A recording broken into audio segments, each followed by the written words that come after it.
मनाली की ठंडी ताज़ा हवा में चारों दोस्तों प्रियांशु, राहुल, अरुण और विकास का उत्साह देखते ही बनता था। सब सुबह सुबह होटल से निकले थे और दिन भर मनाली की खूबसूरती घूमने के बाद उन्होंने तय किया कि शाम होते होते सोलंग वैली भी देखा जाए। दिन भर तो मजे ही मजे थे, फोटो, वीडियो, मस्ती और बर्फ की ठंडी हवाओं में चाय का लुत्फ। लेकिन उन्हें नहीं पता था कि शाम ढलते ढलते उनका यह सफर एक ऐसी राह पकड़ लेगा जहां इंसान कम और कुछ और ज्यादा घूमता है। सोलंग वैली से लौटते समय घड़ी में रात के 8:15 बज रहे थे। पहाड़ों में अंधेरा बहुत तेजी से घिरता है और सड़कें धीरे धीरे बिल्कुल सूनी होने लगती हैं। राहुल ने कार स्टार्ट करते हुए कहा, यार थोड़ा जल्दी निकलना चाहिए था ना, यहाँ रात में रोड सेफ नहीं रहती। प्रियांशु हंसते हुए बोला, अरे छोड़, कुछ नहीं होता, बस आधे घंटे में होटल पहुंच जाएंगे। लेकिन अरुण खिड़की के बाहर झांकते हुए बोला, तुम्हें साइलेंस सुनाई दे रहा है? ऐसा लगता है पूरा जंगल सो नहीं रहा, हमें देख रहा है। उसकी बात पर सब हंस तो दिए, पर विकास की नजर बार बार रियरव्यू मिरर पर जा रही थी। शाम अब पूरी तरह रात बन चुकी थी। पाइन के लंबे लंबे पेड़ों की परछाइयां कार की हेडलाइट में डरावनी लग रही थीं। सड़क पर दूर दूर तक कोई वाहन दिखाई नहीं दे रहा था। अचानक कार के दाएं तरफ पेड़ों में हल्की सी खड़खड़ाहट हुई। राहुल ने धीमे से कहा, कुछ हिला था। हवा थी क्या? प्रियांशु ने जवाब दिया, हाँ यार, यहाँ हवाएं बहुत तेज चलती हैं। पर अरुण धीरे से बोला, नहीं, वो हवा नहीं थी, किसी के कदमों जैसा था।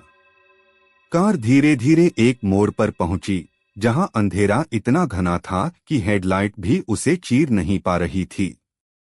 जैसे ही कार मोड़ मुड़ी, विकास अचानक चिल्ला पड़ा, भाई ब्रेक, कोई रोड के बीच में खड़ा है। प्रियांशु ने झटके से ब्रेक मारे। कार तेज चीखती आवाज के साथ रुक गई। चारों दोस्तों की नजरें सामने जमी। हेडलाइट की रोशनी में पहाड़ की सुनसान सड़क के बिल्कुल बीच में एक औरत खड़ी थी। लंबे काले बाल, बिल्कुल स्थिर खड़ी, चेहरा नीचे झुका हुआ, शरीर ऐसे जैसे सदियों से वहीं जड़ होकर खड़ा हो। राहुल ने कांपते हुए कहा, भाई ये यहां क्या कर रही है? रात के 9 बजे यहां? प्रियांशु ने हॉर्न बजाया, लेकिन औरत हिली भी नहीं।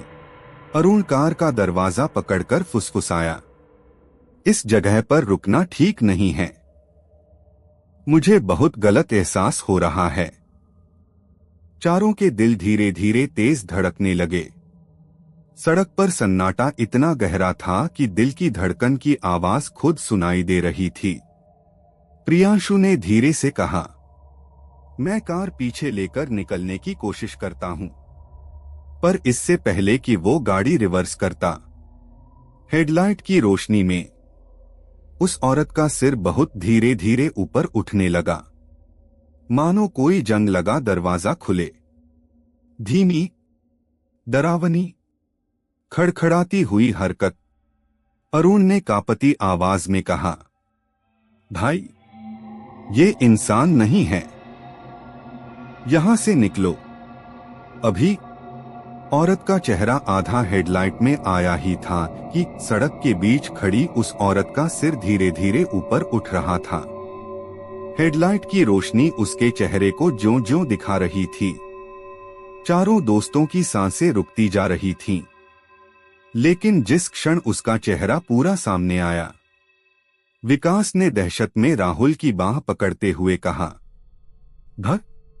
भाई इसके चेहरे पर चेहरा ही नहीं है, हेडलाइट के सामने खड़ी उस औरत का चेहरा बिल्कुल सपाट था। ना आंखें, ना नाक, ना मुंह, बस एक हल्का सा उभरा हुआ मानवीय आकार। प्रियांशु के हाथ डर से स्टीयरिंग पर जमे हुए थे। राहुल लगभग फुसफुसाया, यह इंसान नहीं है, मत देखो इसकी तरफ, अरुण ने धीरे से कहा। प्रियांशु गाड़ी घुमा, धीरे धीरे पीछे कर, बस इसकी तरफ मत देखना। लेकिन इससे पहले कि प्रियांशु गाड़ी पीछे करता, वो औरत एक झटके में कार के बिल्कुल करीब आ गई। ऐसा लगा जैसे एक पल में 2-3 कदम नहीं बल्कि पूरा 10 मीटर पार कर गई हो। शरीर के पास आकर उसने अपने हाथ कार की बोनट पर रख दिए। चारों दोस्तों को बोनट पर ठक ठक ठक जैसी आवाज सुनाई दी। कार के अंदर माहौल पसीने से भरा हुआ था। विकास कांपते हुए बोला, कार मत रोक, कुछ भी हो जाए यहां मत रुको यार। प्रियांशु ने हिम्मत करके अचानक स्टीयरिंग घुमाया और एक्सीलेटर जोर से दबाया। कार बाईं तरफ पहाड़ी के कटाव से बचते हुए घूमी और वे सड़क से पीछे की ओर निकलने लगे। औरत वहीं खड़ी रही, लेकिन जैसे जैसे कार पीछे जा रही थी, वो अपना सिर अजीब तरह से घुमाकर उन्हें देख रही थी। सिर एक तरफ झुका हुआ, जैसे हड्डियां मुड़ रही हों। राहुल चीख पड़ा, मत देखो उसको, बस आगे देखो। प्रियांशु ने कार मोड़ी और पूरी ताकत से नीचे की ओर दौड़ा दी। कार लगभग 60-70 की स्पीड पर थी। चारों चुप थे, कोई कुछ बोल नहीं पा रहा था। फिर अचानक अरुण ने कहा, ये रास्ता, ये तो वो वाला नहीं है ना जिससे आए थे। सबने बाहर झांका। सड़क अजीब लगने लगी थी। पेड़ और घने, अंधेरा और काला, किसी तरह की सड़क की लाइट तक नहीं। राहुल बोला, यार हमने गलत मोड़ ले लिया है क्या? प्रियांशु ने कहा, नहीं, यहां कोई और मोड़ है ही नहीं। फिर ये रास्ता अलग कैसे हो गया? तभी कार के बगल वाली खिड़की पर टक टक टक एक तेज आवाज हुई। सभी उछलकर खिड़की की तरफ देखने लगे। खिड़की पर न कोई इंसान था, न कोई जानवर, पर आवाज अभी भी आ रही थी। टक टक टक, जैसे कोई अदृश्य चीज कार का पीछा करते हुए कांच पर उंगलियां फेर रही हो।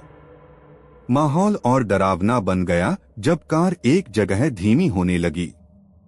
प्रियांशु ने घबराकर कहा, यार ये क्या हो रहा है? एक्सीलेटर काम नहीं कर रहा। कार खुद ब खुद धीरे होने लगी, जैसे किसी ने पीछे से पकड़ लिया हो। और बिल्कुल उसी समय जंगल से एक लंबी, बहुत लंबी चीख सुनाई दी। आ!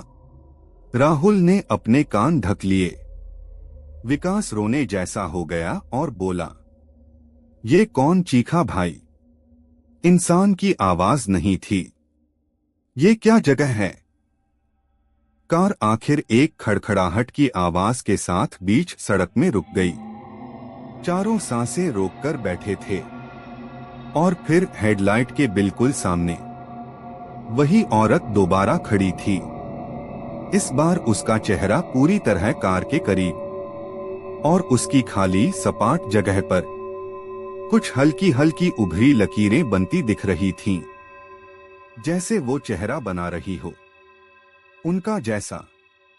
कार बंद हो चुकी थी। सड़क सुनसान थी और हेडलाइट के सामने वही बिना चेहरे वाली औरत, लेकिन अब उसके चेहरे पर कुछ हल्की लकीरें उभर रही थीं। धीरे धीरे वो लकीरें किसी इंसान जैसा चेहरा बनने लगीं, और वो चेहरा प्रियांशु जैसा दिख रहा था। प्रियांशु के हाथ स्टीयरिंग पर जम गए। चेहरा सफेद पड़ चुका था। राहुल की कंपकपाती आवाज निकली, ये हम में से किसी का चेहरा बना रही है। औरत धीरे धीरे आगे बढ़ने लगी। उसके कदमों की आवाज नहीं आती थी, बस जैसे वो हवा को धकेलकर आगे बढ़ रही हो। कार की हेडलाइट झिलमिलाई। एक पल के लिए रोशनी गई, जैसे बिजली गुल हो गई हो। और जब रोशनी दोबारा आई, वो औरत कार के बिल्कुल सामने शीशे से चिपकी हुई थी। उसके नकली चेहरे पर अब प्रियांशु जैसी आंखें बन चुकी थीं, लेकिन आंखें मानो कहीं और देख रही थीं। एकदम खाली, एकदम मृत। अरुण चीखने ही वाला था कि ठक ठक ठक। औरत ने कांच पर उंगलियां मारी, पर उसकी उंगलियां हड्डी रहित, लंबी और मुरझाई हुई थीं।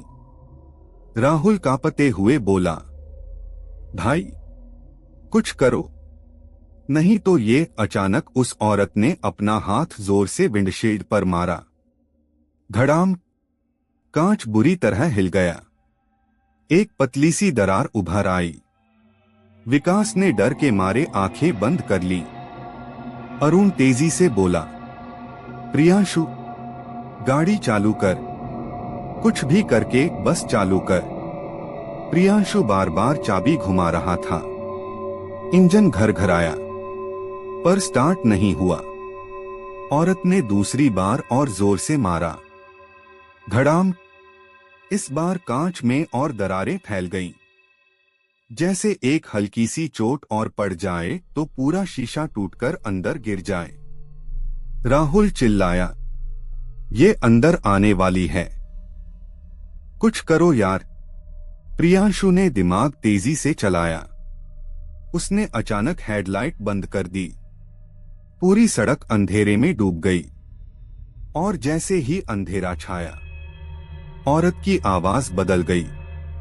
अब वह कांच नहीं पीट रही थी, अब वह फुसफुसा रही थी। प्रिया आनश हूँ। आवाज पहाड़ों की गूंज की तरह लंबी और ठंडी थी। प्रियांशु का दिल जोर से धड़कने लगा। अरुण ने हिम्मत जुटाकर कहा, जरा 5 सेकंड रुको। फिर अचानक हेडलाइट जलाओ। प्रियांशु ने गहरी सांस ली। 5 4 3 2 1। क्लिक। हेडलाइट जलते ही औरत वहां से गायब थी। सिर्फ हवा का एक जोरदार झोंका कार को हिलाकर निकल गया। अर्रर्रर। इंजन अचानक खुद ब खुद चालू हो गया। चारों ने एक दूसरे की तरफ देखा। उनकी आंखों में डर, पसीना और हैरानी थी। प्रियांशु ने तुरंत एक्सीलेटर दबाया। कार तेज रफ्तार से नीचे की ओर भागने लगी। सड़क सामान्य दिखने लगी। मोड़ वही थे, पेड़ वही, सब कुछ फिर असली जैसा लग रहा था। विकास कांपते हुए बोला, हम वापस उसी रास्ते पर आ गए। अरुण ने हाँ में सिर हिलाया। ये रास्ता वो वाला है जिससे हम आए थे। पहले वाला तो जैसे बदल गया था। राहुल ने बस इतना कहा, मतलब वो रास्ता असली था ही नहीं। जब वे होटल के करीब पहुंचे तब भी पीछे देखने की हिम्मत किसी में नहीं थी।